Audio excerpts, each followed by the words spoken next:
సుబ్బారెడ్డి టైంలో అనుకుంటుంది ఇచ్చింది అది గోసేవ అన్నట్టు. ఇంతకుముందు లేదు కదా, అది తెచ్చారు కదా. అది ఒక ఫీల్, నా హయాంలో ఇది చేయగలిగాను అన్నటువంటి తృప్తి. ఇప్పుడు నాకు తృప్తి ఉంటుంది. కొండపైన నేనేమి ఎంప్లాయీని కాదు కదా, నేను వెళ్ళినప్పుడు కొండపైకి వెళ్ళినటువంటి సందర్భంలో అన్నదానానికి సంబంధించి టోకెన్స్ ఇచ్చేవాళ్ళు. ఉచిత దర్శనంలో టోకెన్స్ ఇస్తారు. ఆ టోకెన్స్ తీసుకుని ఆ తర్వాత అక్కడికి వెళ్ళిన వాళ్ళకే భోజనం. నేను అప్పుడు చూసా, అక్కడేమో ఆ టోకెన్ తీసుకున్న వాళ్ళది ఫాలో అప్ చేస్తే వాళ్ళు వెళ్ళి బయటికి రాగానే ముందు లడ్డూలు తెచ్చుకునే పనిలో ఉంటారు, అక్కడ క్యూకి వెళ్తారు. అక్కడో గంటన్నర పడుతుంది.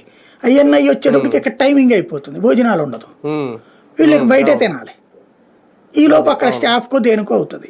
నేను అప్పుడు దాన్ని ఇదే కరుణాకర్ రెడ్డి, అదే రమణాచారి ఈవోగా చైర్మన్గా ఉన్నటువంటి సందర్భంలో, ఆదికేశవ నాయుడు ఉన్నటువంటి సందర్భంలో నేను రైట్ చేశా. ఏంటిది అంటే దానికి ఒక సిస్టమ్ ఉండాలి కదా అన్నారు. ఎస్, సిస్టమ్ అంటే ఏంటి? భక్తుడికి వస్తువులు కల్పించడానిక, భక్తుడికి లేకపోవడమా?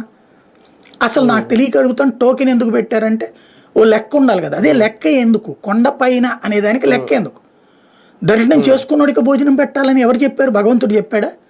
కొండపైకి సినిమా చూడడానికి రారే, లేదా టూరిజం కోసం రారే, కొండపైకి వచ్చే ప్రతి ఒక్కడు భక్తుడే. ఒకవేళ ఒక రోజు ఆలస్యం అయిందనుకో, 2 పూట భోజనం పెట్టు, నువ్వు తప్పే ఉంది. దర్శనం చేసుకుంటేనే పెట్టడానికి ఇదేం స్నాక్స్ సిస్టమ్, హోటల్ సిస్టమ్